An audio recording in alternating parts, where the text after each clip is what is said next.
नमस्कार दोस्तों, आप हैं मेरे यानी सीके के साथ अपने यूट्यूब चैनल पे। और ये वीडियो बहुत छोटा होगा, 8 से 10 मिनट का। और इस वीडियो में हम बात करने वाले हैं कि हम किस प्रकार से राज व्यवस्था यानी पॉलिटी को तैयार किया जाए, जिससे हम अपने प्रश्नों को आसानी से कर सकें। तो पहले मैं आपको एक ओवरव्यू बता दूं कि यूपीपीएससी प्री परीक्षा में पॉलिटी से कम 20 से 22 प्रश्न पूछे जाते हैं। वहीं आरओ में 15 से 16 और बीपीएससी में 15, कभी कभी 12 भी पूछ लेते हैं। खैर, हम यहाँ पर टारगेट ये कर रहे हैं कि इसको पढ़ना कैसे है। तो देखिए, आप क्या पढ़ें, कैसे पढ़ें प्री के लिए। हम यहाँ पर पॉलिटी केवल और केवल प्री परीक्षा के लिए कैसे तैयार करें, उस पर ही बात करेंगे। तो यहाँ पर मैं आपको कुछ चीज़ें बताता हूँ कि आप पहले ये समझिए। देखिए, पॉलिटी एक लो हैंगिंग फ्रूट है, यानी आसानी से सॉल्व होने वाले प्रश्न हैं। देखिए, यानी यदि आप पॉलिटी के क्वेश्चंस को अगर गलत करते हैं प्री के पेपर में, तो यकीन मानिए आप प्री परीक्षा से बाहर हो रहे हैं। क्योंकि यूपी, बिहार या हिंदी भाषी राज्यों के बच्चे राजनीति में सक्रिय रहते हैं। तो राजनीति में सक्रिय रहने के लिए वो कई बार अपनी तैयारी में सबसे ज़्यादा समय पॉलिटी को ही देते हैं। इसलिए पॉलिटी के क्वेश्चन उनसे जल्दी गलत नहीं होते। लेकिन आपको केवल परीक्षा के उद्देश्य से पॉलिटी को जानना है, राजनीति के उद्देश्य से नहीं। इसीलिए पॉलिटी एक आसान सब्जेक्ट इसलिए है क्योंकि देखिए, अगर 20 प्रश्न पूछे जाते हैं तो आप यकीन मानिए 18 तो सबके सही हो जाते हैं लगभग। यदि अगर आप इसमें से 15, 12 या 13 सही करने लगे तो आपका बाहर होना तय है।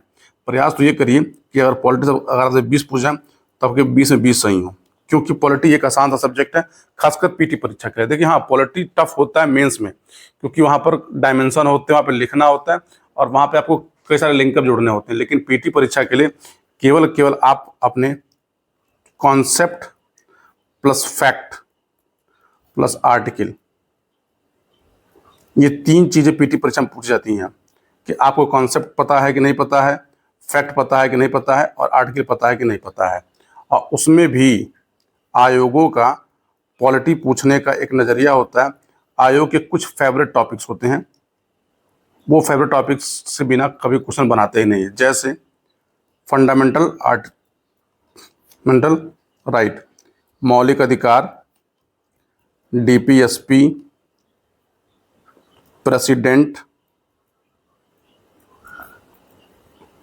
पार्लियामेंट, सुप्रीम कोर्ट,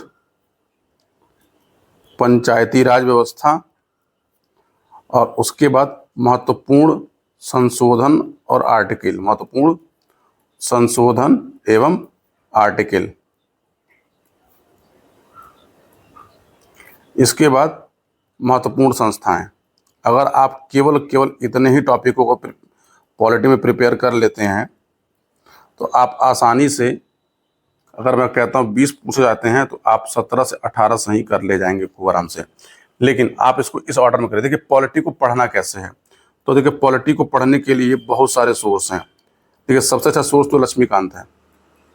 वास्तव में हिंदी माध्यम में इस समय लक्ष्मीकांत से अच्छी कोई किताब नहीं है। लेकिन केवल किताब पढ़ से आपका कुछ नहीं होगा। देखिए, या तो आप लक्ष्मीकांत पढ़ लीजिए या फिर एक छोटी सी किताब आती है, परीक्षावाणी की पॉलिटी आती है। मैं आपको इसके लिए अभी एनसीईआरटी, सुभाष कश्यप, डीडी बसु या अन्य किताबें पढ़ने के लिए रेकमेंड नहीं करूंगा, क्योंकि ये किताबें मेंस के पर्सपेक्टिव से इम्पॉर्टेंट जरूर हैं, लेकिन पीटी में इनका रोल बहुत कम होता है। क्योंकि पीटी में आपसे महत्वपूर्ण चीज़ें पूछी जाती हैं, फैक्चुअल चीज़ें पूछी जाती हैं, कॉन्सेप्चुअल चीज़ें पूछी जाती हैं और आर्टिकल पूछ जाते हैं, जो वहाँ पे आपको इन तीनों ये किताबें बहुत कम मिलेंगी। इसीलिए या तो आप लक्ष्मीकांत पर शिफ्ट हो जाइए या परीक्षावाणी पर शिफ्ट हो जाइए, या आपको पॉलिटी की किसी की अच्छी नोट्स मिल जाए।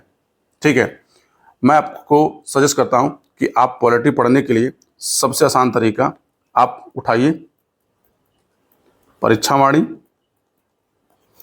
प्लस घटना चक्र की पूर्वावलोकन। परीक्षावाणी से एक चैप्टर कंप्लीट कीजिए और घटना चक्र से उसके सारे क्वेश्चन लगा लीजिए। और घटना चक्र पॉलिटी मुश्किल से आपको 15 दिन के अंदर ख़त्म कर देना चाहिए। इससे ज़्यादा टाइम आपको नहीं लगाना चाहिए इसको पढ़ने के लिए। यानी अगर आप इतना कर लेते हैं तो पॉलिटी में आपका कॉन्सेप्ट क्लियर हो जाएगा। लेकिन जैसे कुछ कुछ टॉपिक हैं, जैसे महत्वपूर्ण आर्टिकल है, उसको आप एक पन्ने पर नोट करके अपनी दीवार पर चिपका दीजिए। ठीक, महत्वपूर्ण जो संस्थाएं हैं, संस्थाओं का मतलब कुछ संस्थाएं संवैधानिक होंगी, कुछ गैर संवैधानिक होंगी, कुछ विधिक होंगी। इन संस्थाओं के नाम भी आप एक जगह नोट करके अपनी कॉपी के पन्ने पे नोट कर लीजिए, अपनी दीवार पर चिपका दीजिए। अगर आप इतना आसानी से करते हैं तो पॉलिटी आपको बहुत आसानी से कंप्लीट हो जाएगी। अब चलिए मैं आपको दिखाता हूँ घटना चक्र में। जैसे देखिए, ये आपको इतने टॉपिक से प्रश्न पूछे जाते हैं। तो देखिए, इसमें टॉपिक में से करने आपको सब हैं, लेकिन मैं आपको प्रायोरिटी बताता हूँ आपको करने क्या चाहिए। देखिए, जैसे ये संविधान सभा एवं संविधान निर्माण प्रक्रिया 1, पहले आप इसको कर लीजिए। ठीक, संविधान का स्रोत, भारत संविधान के प्रमुख भाग, संविधान में अनुच्छेद अनुसूचियां, इसको आप नंबर 2 पे कर लीजिए। उद्देशिका, शासन प्रणाली, राष्ट्रीय प्रतीक, राज्य एवं संघराज्य क्षेत्र, आप इसको कर लीजिए नंबर 3 पे। नागरिकता बाद में करिएगा। देखिए, मूल अधिकार और डीपीएसपी, इसको हमेशा एक साथ में पढ़िए, मतलब मूल कर्तव्य को, क्योंकि ये तीनों आपस में ओवरलैप होते हैं और यहाँ से आपको कम से कम 2 या 3 क्वेश्चन हमेशा मिलेंगे। राष्ट्रपति, उपराष्ट्रपति और केंद्रीय मंत्रिमंडल, यानी ये टॉपिक इतने आप एक साथ करिए। ठीक, वरीयतानुक्रम आप याद कर लीजिए। संसद एक लंबा टॉपिक है, ठीक है, तो संसद पे आप 2 से 3 दिन का समय दीजिए, क्योंकि संसद में क्वेश्चन घुमाए जाते हैं और संसद से क्वेश्चन पूछे भी जाते हैं। जब सर्वोच्च न्यायालय कर रहे हैं तो इसी के साथ आप हाई कोर्ट भी कर लीजिए, यानी हाई कोर्ट, सर्वोच्च न्यायालय और लोअर कोर्ट, इन तीनों के साथ कर लीजिए, क्योंकि तीनों में पैरिटी है। राज्यपाल आप जब कर रहे हो तो राज्यपाल और राष्ट्रपति को आप साथ में कर सकते हैं, क्योंकि दोनों में बहुत सारी समानताएं हैं। राज्य विधानमंडल एवं मंत्रिपरिषद और संघीय मंत्रिमंडल, इन दोनों चैप्टर को आप एक साथ पढ़ सकते हैं, क्योंकि दोनों में समानताएं हैं। ठीक है, फिर आप इसके बाद आ जाइए उच्च न्यायालय, अदालत न्यायालय। मैंने कहा कि इसको आप सर्वोच्च न्यायालय के साथ जोड़ के पढ़ लीजिए। केंद्र राज्य संबंध, और इसको आप अकेले पढ़िए क्योंकि ये स्वतंत्र टॉपिक है, लेकिन इससे पीटी में कम क्वेश्चन कम, इससे मेंस ज़्यादा आते हैं। आपात उपबंध इम्पोर्टेंट टॉपिक है, कुछ नहीं है, आपको 3 प्रकार के उपबंध है, कैसे लगाए जाते हैं, कैसे होते हैं और कैसे हटते हैं, बस इतना है। वित्त आयोग, ये क्वेश्चन कन्फर्म है।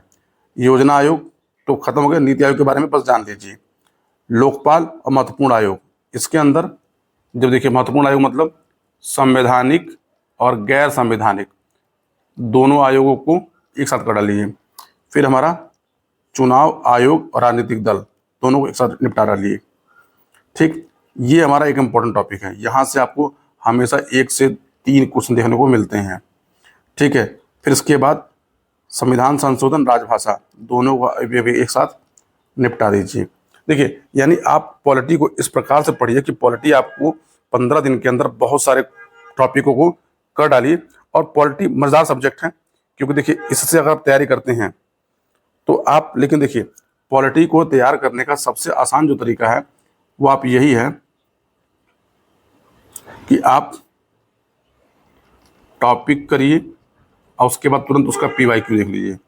और PYQ के लिए घटना चक्र से अच्छी अभी कोई किताब मार्केट में नहीं है। मैं घटना चक्र का प्रमोशन नहीं कर रहा हूँ, क्योंकि इसमें गलतियाँ न्यूनतम हैं, बहुत न्यूनतम है या ना के बराबर है। जल्द ही हम इसको अपने चैनल पर भी शुरू कर रहे हैं। आप चैनल को लाइक कर लीजिए, सब्सक्राइब कर लीजिए। यदि आपको ये प्रयास पसंद आ रहा हो तो आपको और किस विषय पर एक रूपरेखा चाहिए या किस विषय को कैसे पढ़ना है, कैसे नहीं पढ़ना है, आप कमेंट बॉक्स में ज़रूर बताइएगा। हम लोग उसके साथ उसको भी करेंगे। और जल्द ही मिलते हैं आज के अपने अगले वीडियो पे। तब तक के लिए goodbye and take care.